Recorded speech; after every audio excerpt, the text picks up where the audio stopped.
வைத்தியசாலைகளுக்கு எங்களுடைய மட்டக்களப்பு மாவட்டத்தைச் சேர்ந்த எந்த ஒரு பொதுமகனும் வைத்தியசாலைக்கு செல்வதை விட வைத்தியசாலைக்கு வருவதற்கு முன்னரே நாங்கள் விழிப்புணர்வுடன் எங்களை நாங்கள் காத்துக்கொள்கின்ற வருமுன் காக்கின்ற ஒரு தயார்படுத்தலை செய்ய வேண்டும் என்பதுதான் எங்களுடைய அந்த ஒரு முக்கியமான நோக்கமாக இருக்கின்றது. அந்த விதத்தில் மட்டக்களப்பு மாவட்டத்தில் புற்றுநோய், தலசீமியா, தற்கொலை, தொழுநோய் இவ்வாறான சுகாதார பிரச்சனைகளை நாங்கள் வருமுன் காப்போம் என்ற அடிப்படையில் பல்வேறு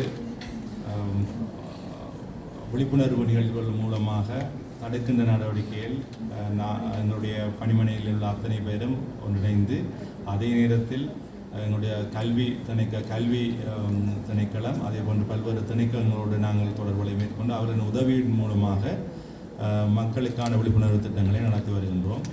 அதன் ஒரு கட்டமாக எங்களுடைய பிராந்திய பொறுப்பு வைத்திய அதிகாரி டாக்டர் கோலரமணா அவர்கள் இந்த விழிப்புணர்வை வாய்ப்புற்றுநோய் விழிப்புணர்வு தடுப்பு விழிப்புணர்வு திட்டத்தை இந்த மாதிரி சுகாதார அமைச்சின் அனுசரணையோடு மாணவர்கள் மத்தியில் அதை ஏற்படுத்தி அதன் மூலமாக எங்களுடைய வருங்கால சமூகத்தை வாய்ப்புற்று நோயிலிருந்து காப்பதற்காக இந்த ஒரு கண்காட்சியையும் அதே போன்ற போட்டியையும் மாணவர்கள் மத்தியில் நடத்துவதற்கான ஏற்பாடுகளை செய்திருந்தார்.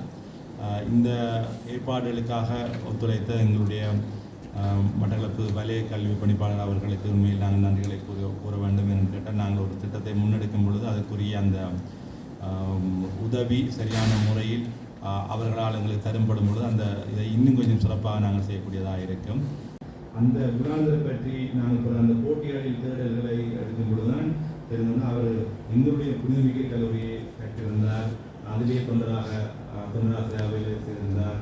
இலங்கையின் முதல் தமிழ் பேராசிரியர், அண்ணாமலை தமிழ் பல்கலைக்கழக முதல் தமிழ் பேராசிரியர், பாரதியாரை உண்மையிலேயே அவருடைய நீங்கள் கேள்விப்பட்டிருப்பார். பாரதியாருக்கு தமிழ் தேசிய கவிஞருக்கு வந்து அவருடைய அந்த மரண வீட்டுக்கு விரல் விட்டு எண்ணக்கூடியவர்கள்லாம் சென்றிருந்தார்கள். ஆனால் அவர் இறப்புக்கு பிறகு சுவாமி விளானதன் மூலம் மட்டக்களப்பு பிராந்திய சுகாதார சேவைகள் பணிப்பாளர் பணிமனையின் ஏற்பாட்டில் உலக தலை மற்றும் கழுத்து புற்றுநோய் தினத்தை முன்னிட்டு பாடசாலை மாணவர்களின் சித்திர கண்காட்சியும் பரிசளிப்பும் இன்று 7/12/2024 பிராந்திய பணிமனை வைத்தியர் சதுர்முகம் கேட்போர் கூடத்தில் இடம்பெற்றது.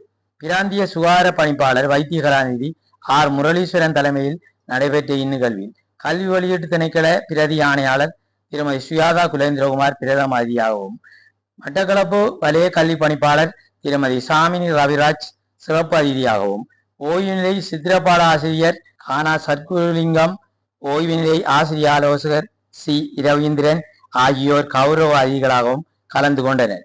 இதன்போது சித்திர போட்டியில் தேசிய ரீதியில் தெரிவான 20 பேருக்கும் மாவட்ட ரீதியில் தெரிவான 52 மாணவர்களுக்குமான பரிசில்களும் சான்றிதழ்களும் வழங்கி வைக்கப்பட்டன. இந்நிகழ்வில் மட்டக்களப்பு இந்து கல்லூரி அதிபர் எஸ் பகிரதன், பிராந்திய பல்வைத்திய நிபுணர் வைத்திய கலாநிதி எஸ் கோகுலரமணன் மற்றும் பிராந்திய சுகாதார சேவை பணிப்பாளர் காரியாலய வைத்தியர்கள், பாடசாலை அதிபர்கள், ஆசிரியர்கள் மற்றும் மாணவர்கள் என பலர் கலந்து கொண்டனர்.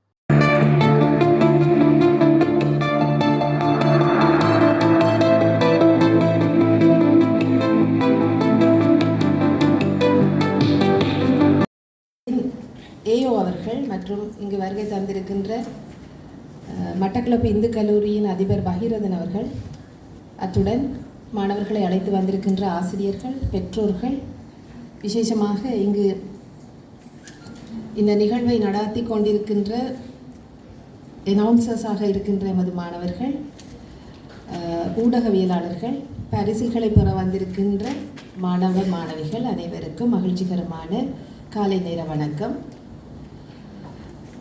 முக்கியமாக நமக்கு தெரியும், எந்த ஒரு நாட்டிலும் கல்வி மற்றும் சுகாதாரத்துறை மிகவும் பாரிய துறைகளாக அந்தந்த நாட்டிற்கு சேவை பார்த்து கொண்டிருக்கின்றதை நாங்கள் அனைவரும் அறிவோம். அந்த வகையிலும் இலங்கையிலும் கூட மிகவும் பெரிய துறைகளாக கல்வி மற்றும் சுகாதாரத்துறை விளங்கிக் கொண்டிருக்கின்றது. அந்த வகையில் இந்த 2 துறைகளும் சமூகத்துக்கு, மாணவர்களுக்கு, எதிர்கால சிறப்பான சந்ததியினருக்கு, ஆரோக்கியமுள்ள, அறிவுள்ள சமூகத்தை ஏற்படுத்துவதற்காக மிகவும் பாடுபட்டு தங்களால் இயன்ற மிக சிறப்பான சேவையை ஆற்றிக்கொண்டு வருகின்றார்கள். மாணவர்கள் இங்கு பரிசில்களை வாங்க வந்திருந்தாலும் இப்படியான பேச்சுக்களையும் இடையிலே கேட்கத்தான் வேணும், சலிப்பு எடுத்துக்கொள்ளாமல். ஆகவே உங்களுக்கு அந்த பரிசில்களை தர முதல் நானும் செல்ல வேண்டியிருப்பதால் இந்த பேச்சு இடையில் வந்திருக்கின்றது, சற்று மன்னித்துக் கொள்ளுங்கள். இருந்தாலும் எனக்கு தெரியும், கடந்த காலங்களில் சில வேளைகளில் கல்வி திணைக்களமும் சுகாதார திணைக்களமும் அடிக்கடி முரண்பட்டு கொண்டது உண்டு. அதை நான் நன்கு அறிவேன். மட்டக்களப்பில் வலய கல்வி பணிப்பாளராக இருக்கும்போது எப்போதுமே ஆரோக்கியமான ஆலோசனைகள் கூறி மாணவர்களை ஆசிரியர்களை வழிப்படுத்துவதன் மூலமாக சிறந்த சுகாதாரத்துறையை கட்டியெழுப்பலாம் என்பது என்னுடைய அபிப்பிராயம். உண்மையிலும் மாணவர்கள் சிறந்த ஊடகம். சமூகத்திற்கு இவ்வாறான விழிப்புணர்வு செய்திகளை கொண்டு செல்வதற்கு அவர்கள் சிறந்த ஊடகமாக இருக்கின்றார்கள்.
ஆக்கங்களை இங்கு காட்சிப்படுத்தப்பட்டிருக்கின்றது.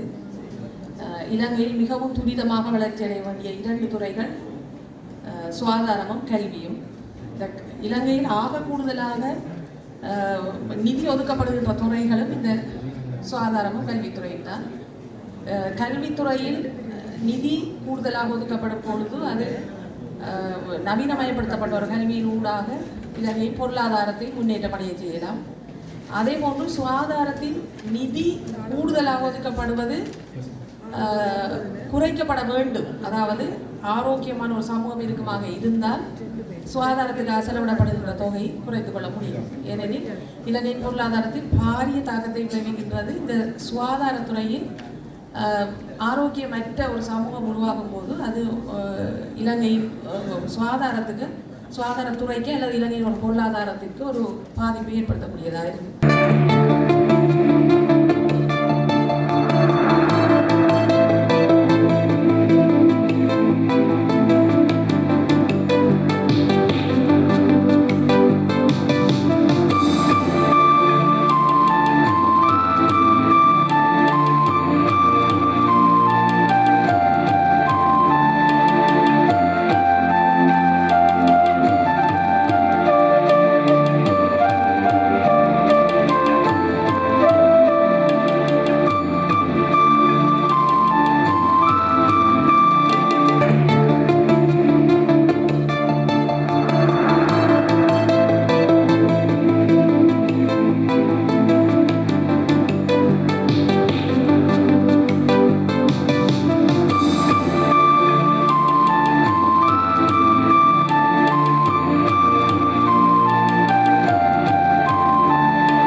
வாய் புற்றுநோய் சம்பந்தமான சித்திர போட்டியில் நான் தேசிய மட்டத்தில் முதலாவது இடம் பெற்றிருக்கேன்.